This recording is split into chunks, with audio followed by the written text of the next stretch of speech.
एक बार गौतम बुद्ध वैशाली नगरी में धर्म प्रचार के लिए जा रहे थे। जब यह नगरी के बीचों बीच से गुजर रहे थे तो उन्होंने देखा कि कुछ सैनिक तेजी से भागती हुई एक लड़की का पीछा कर रहे हैं।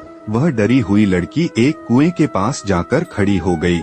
वह हांफ रही थी और प्यासी भी थी। बुद्ध ने उस बालिका को अपने पास बुलाया और कहा कि वह उनके लिए कुएं से पानी निकाले, स्वयं भी पिए और उन्हें भी पिलाए। इतनी देर में सैनिक भी वहां पहुंच गए। बुद्ध ने उन सैनिकों को हाथ के संकेत से रुकने को कहा। उनकी बात पर वह कन्या कुछ झपटी हुई बोली, महाराज, मैं एक अछूत कन्या हूँ। मेरी कुएं से पानी निकालने पर जल दूषित हो जाएगा।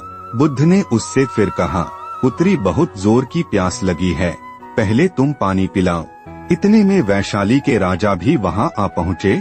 उन्होंने बुद्ध को नमन किया और सोने के बर्तन में केवड़े और गुलाब का सुगंधित पानी पीने के लिए पेश किया, लेकिन बुद्ध ने उसे लेने से इनकार कर दिया। बुद्ध ने एक बार फिर बालिका से अपनी बात दोहराई। इस बार बालिका ने साहस बटोरकर कुएं से पानी निकालकर पिया और गौतम बुद्ध को भी पिलाया। पानी पीने के बाद बुद्ध ने बालिका से भय का कारण पूछा तो कन्या ने बताया, मुझे संयोग से राजा के दरबार में गाने का अवसर मिला था।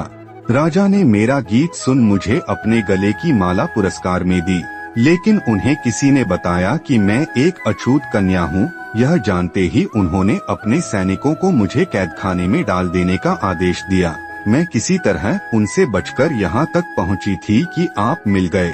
इस पर बुद्ध ने कहा, सुनो राजन, मैं चाहता हूँ कि आप मेरी इस बात को हमेशा याद रखें कि किसी भी इंसान की पहचान उसके धर्म या जाति से नहीं बल्कि उसके गुणों और कर्मों से होती है।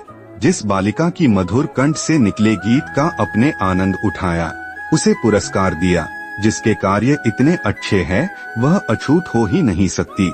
यहाँ पर नीची सोच और छोटे कार्य करके अछूत होने का परिचय तो आपने दिया है, इसलिए मेरी नजरों में यह कन्या नहीं बल्कि आप अछूते हैं। वैशाली नरेश बुद्ध के सामने शर्मिंदा होने के अलावा और कर भी क्या सकते थे। उन्होंने बुद्ध से क्षमा मांगी और वहाँ से चले गए। तो दोस्तों, इस कहानी की शिक्षा यही है कि कोई भी इंसान अपने कार्यों और विचारों से बड़ा बनता है, अपने धर्म या जाति से नहीं।